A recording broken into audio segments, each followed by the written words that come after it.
One of the cultural battles that is still going on after decades is what should happen to what are often referred to in Britain as the Elgin Marbles, a group of sculptures that used to surround the Parthenon in Greece. They are now housed in the British Museum, of course, but Greece wants them back. Sir Noel Malcolm is History Research Fellow at All Souls College, Oxford, and author of a new policy exchange report that puts the case for the sculptures to remain where they are, and we can speak to him now. Good morning to you. Good morning.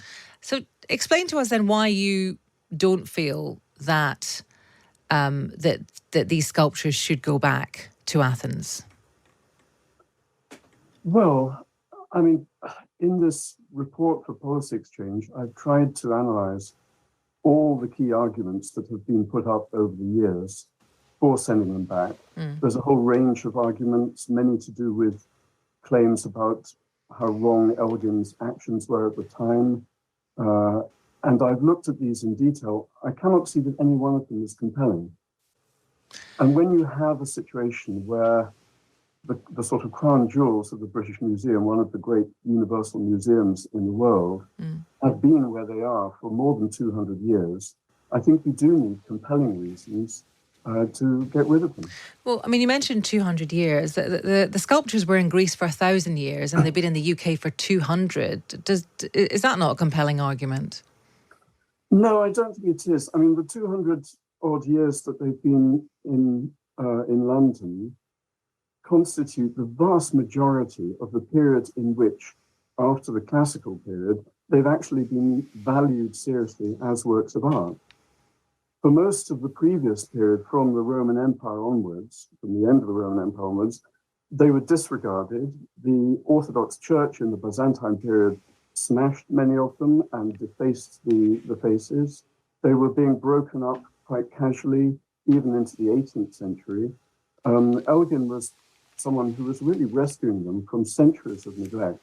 And we can plot that very accurately. We have artists who went there decades before Elgin, drew quite detailed drawings of what was there. By Elgin's time, heads had gone missing, entire sculptures had been broken up. You know, this was not a situation where he was vandalizing some wonderful national monument. He was actually rescuing these marbles. Presumably, what is now the Greek government, or whoever was in charge back then, would say, well, it was up to them to do what they wanted with something that belonged to them.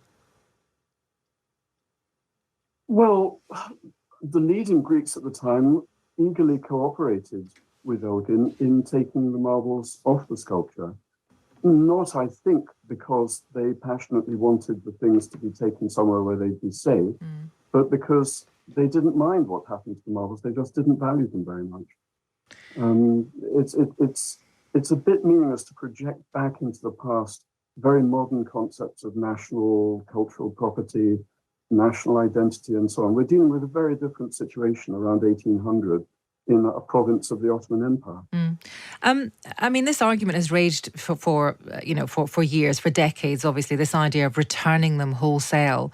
And then recently there's been this idea, as you've referred to, of loaning them, which, some people are very much supportive of. But you're not. Why do you believe that they couldn't even be loaned? Well, the proposal in question is slightly mysterious because the details have not been announced. This is being prepared by George Osborne, the former Chancellor, who's now the chair of Trustees at the British Museum. And it's reported, indeed he has been dropping hints in the media for months, that he is preparing a deal with the Greek government for some kind of long-term rotating loans, where a large proportion of the marbles would go to Athens for a long period, for several years. We would get something in exchange, then the loans would be rotated and so on. Now, it might sound like a good idea, but the more you look at it, the more problematic it is. The Greek government does not accept the ownership of these marbles by the British Museum. It claims that they are stolen. That's its official position. Would any responsible museum lend to a country that does not recognise that it is the rightful owner? What is the guarantee it will ever get them back? And even if the government in Athens signs a legally binding guarantee, the return could be stopped by popular protests, blocking the museum when the time comes to send the marbles back. It could be stopped by a Greek judge. Any Greek individual or NGO could go to a judge, and there are, I'm sure, judges who would feel very sympathetic to the argument, well, it doesn't matter what the government has promised, these things belong to us, they stay here. This is a degree of risk which I'm afraid is not, something that responsible trustees of a museum should be willing to accept. I mean, some people clearly feel that something has to happen, there has to be some kind of compromise, but you're not willing to make that leap of faith.